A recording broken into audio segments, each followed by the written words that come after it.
Assalamualaikum warahmatullahi wabarakatuh. Saya Alda Sansabella, NIM 12010526013 dari Prodi Pendidikan Matematika, mata kuliah Kapita Selekta Matematika Atas, dosen pengampu Bapak Ramon Muhandas, MPD. Saya dari kelompok 3. Kali ini saya membahas tentang fungsi inverse.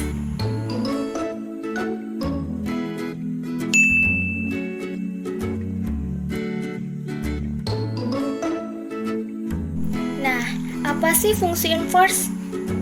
Jadi, fungsi inverse berasal dari kata inverse yang artinya kebalikan. Jadi, fungsi inverse merupakan kebalikan dari fungsi asalnya. Biasanya, fungsi inverse dilambangkan dengan f pangkat min 1. Nah, kalau pada fungsi fx sama dengan y, di mana x adalah domain dan y adalah range atau daerah hasil, maka pada inverse f y sama dengan x, di mana y sebagai domain dan x sebagai range, yaitu kebalikan. Inverse itu adalah kebalikan dari fungsi asalnya.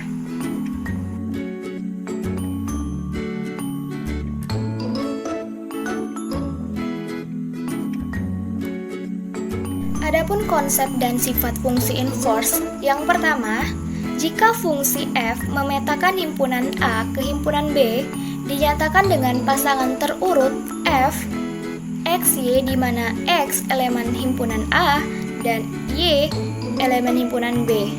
Maka, inverse f adalah f memetakan himpunan B ke himpunan A yang dinyatakan dengan f inverse sama dengan y, x, di mana y elemen himpunan B dan x elemen himpunan A. Dalam diagram panah, misalkan ini adalah himpunan A dan ini adalah himpunan B. Nah, jika fungsi f memetakan himpunan A ke himpunan B, himpunan A ke himpunan B, berarti ini adalah fungsi f, di mana pasangan terurutnya yaitu x elemen himpunan A.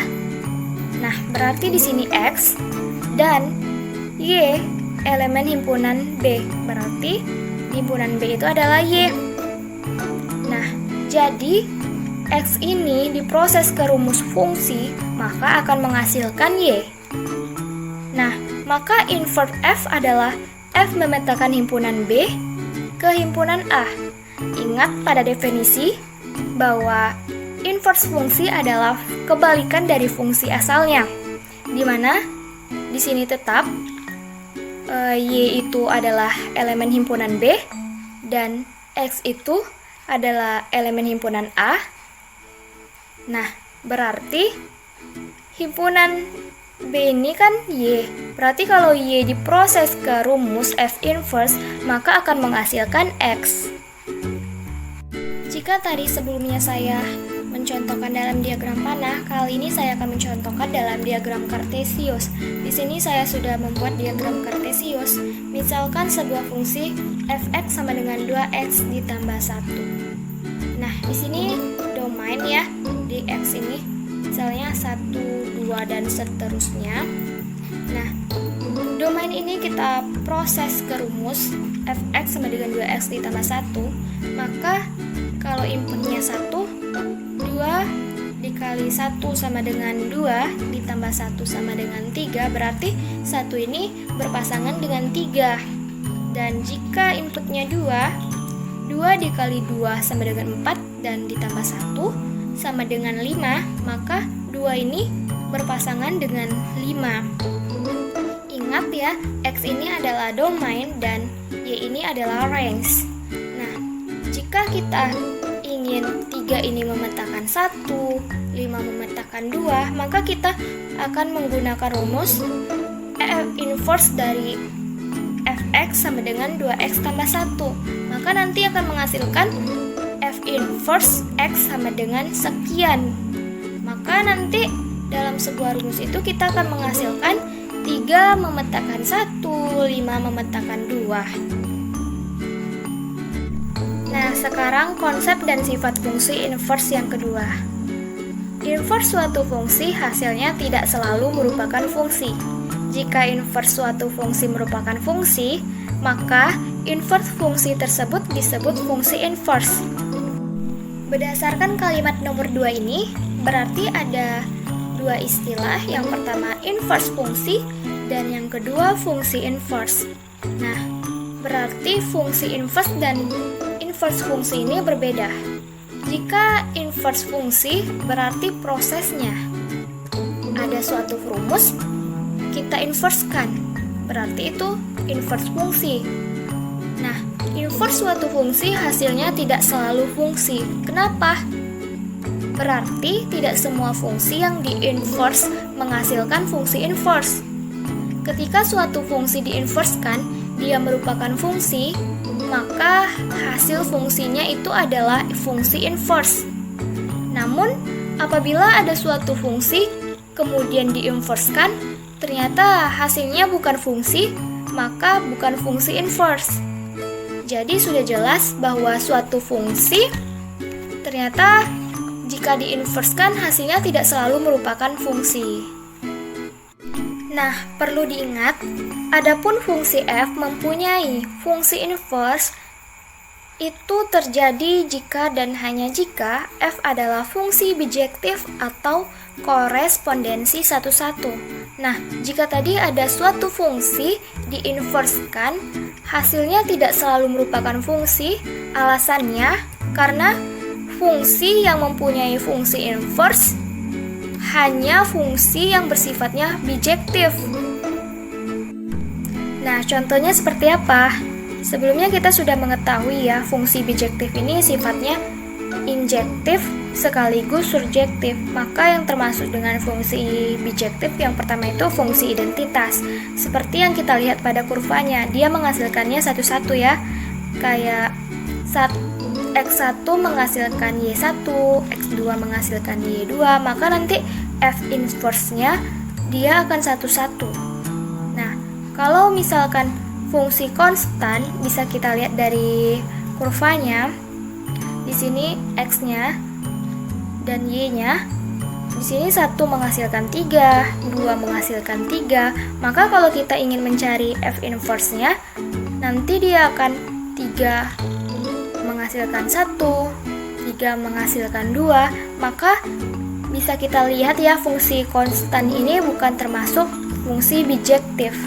Karena fungsi bijektif itu hanya menghasilkan satu-satu. Sekarang pembahasan yang terakhir, yaitu fungsi inverse dari suatu fungsi. Nah, di sini ada langkah-langkah untuk menentukan fungsi inverse dari fungsi f(x) yang sudah diketahui.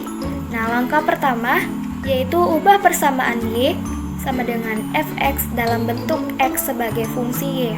Nah, di sini misalkan ada soal sebuah fungsi f(x) sama dengan 2x ditambah 1. Nah, kita ubah ke dalam persamaan. Disuruhnya y, maka di sini y sama dengan 2x ditambah 1.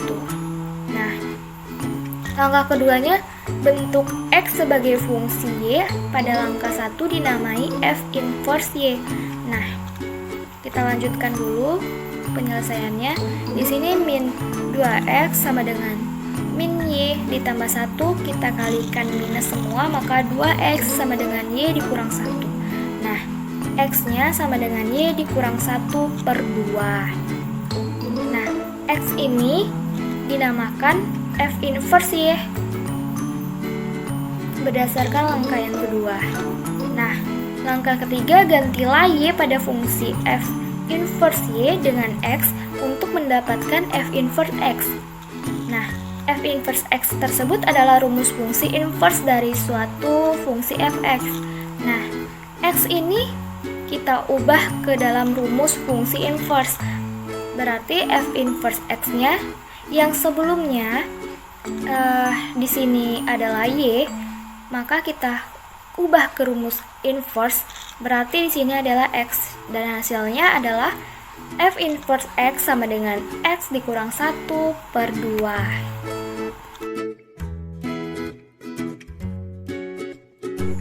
Baiklah, kita masuk ke contoh soal. Di sini saya sudah menyiapkan 2 soal. Yang pertama, fx sama dengan 4x ditambah 5. Dimana tadi setelah kita bahas sebelumnya kan, kalau untuk untuk menentukan inverse fungsi dalam suatu fungsi fx yang sudah diketahui, maka kita ubah fx-nya itu menjadi kepersamaan y, maka kita ubah y sama dengan 4x ditambah 5. Maka penyelesaiannya di sini menjadi 4x sama dengan min y ditambah 5. Semuanya kita kalikan dengan minus, maka 4x sama dengan y dikurang 5. Maka x-nya sama dengan y dikurang 5 per 4. Maka dalam rumus f inverse yang sebelumnya y, kita ubah ke x. Jadi f inverse x sama dengan x dikurang 5 per 4. Nah, adapun kalau misalnya tadi kan soalnya itu kan berbentuk fx sama dengan ax ditambah b, maka kalau untuk mencari f inverse secara langsung gitu bisa menggunakan rumus x dikurang b per a. Maka yang sebelumnya tadi b-nya itu kan 5 dan a-nya itu 4, maka x dikurang 5 per 4. Nah, tapi khusus untuk soal yang seperti ini, fx sama dengan ax ditambah b. Nah, adapun contoh soal yang kedua yaitu fx sama dengan 2x ditambah 5 per 3x dikurang 4. Sama seperti soal yang pertama, kita ubah kebersamaan y sama dengan 2x ditambah 5 per 3x dikurang 4. Maka y ini kita kali silangkan dengan 3x dikurang 4. Maka y dalam kurung 3x dikurang 4 tutup kurung sama dengan 2x ditambah 5. Maka 3yx dikurang 2x sama dengan 4y ditambah 5. Maka x-nya di sini di dalam kurung 3y dikurang 2 sama dengan 4y ditambah 5. Maka x-nya sama dengan 4y ditambah 5 per 3y dikurang 2. Maka kalau mencari f inverse-nya yang sebelumnya y, kita ubah ke x. Maka menjadi 4x ditambah 5 per 3x kurang 2. Nah, berdasarkan contoh soal yang nomor 2 ini, itu kan bentuknya fx sama dengan ax tambah b per cx tambah d. Nah, kalau untuk rumus f inverse-nya, untuk secara cepatnya kita menyelesaikan suatu soal tadi, namun soalnya hanya berbentuk ax tambah b per cx tambah d, maka f inverse x-nya sama dengan min dx ditambah b per cx dikurang a. Maka berdasarkan soal tadi, min dx-nya yaitu d-nya adalah angka 4, berarti min 4 min dalam kurung min 4x ditambah b, b-nya adalah 5, maka min dalam kurung min 4x ditambah 5 per c, c-nya adalah 3, maka di sini adalah 3x dikurang a adalah 2, maka di sini adalah kurang 2, maka min dalam kurung min 4x ditambah 5 per 3x dikurang 2, maka di sini adalah 4x tambah 5 per 3x dikurang 2. Nah, sama hasilnya. Selesai.